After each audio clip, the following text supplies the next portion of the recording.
একসময় এখানে ছিল অসংখ্য সাদা পাথরের সাজ, ছিল জলধার কলতান আর পাহাড়ি সৌন্দর্য।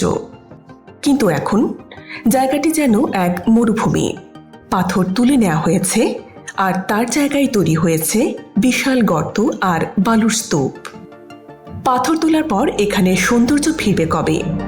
সোশ্যাল মিডিয়াতে দেখছিলাম যে পূর্ববর্তী ভিডিওগুলো দেখছিলাম যে অনেক সুন্দর একটা পরিবেশ ছিল, এটা দেখে ইন্সপায়ার্ড হলাম। আর রিসেন্টলি আমরা যাওয়ার প্ল্যান করার আগেই আসলে শুনছিলাম যে সাদা পাথর নাকি লুট হচ্ছে পাথরগুলা। এগুলো শুনে আসলে আমাদের আরও কিউরিসিটিটা বেড়ে গেছিলো। এখন এসে সরজমিনে দেখলাম যে মোটামুটি ঠিক আছে, কিন্তু পাথরের পরিমাণটা আমরা বুঝতে পারতেছি ওই সাইডটা একটু কম আছে, মানে দেখা যাচ্ছে, বোঝা যাচ্ছে একটু কম মোটামুটি, কিন্তু ওভারঅল পরিবেশটা সুন্দর। স্থানীয়দের মতে তার উত্তর লুকিয়ে আছে বর্ষার পাথরবাহী ঢলে।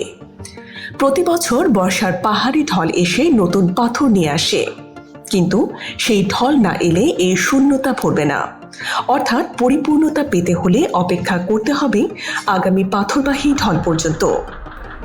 একসময় যে সৌন্দর্য ছিল এখন তার জায়গায় শুধু হতাশা। এতে পর্যটনের উপরে পড়ছে বিরূপ প্রভাব।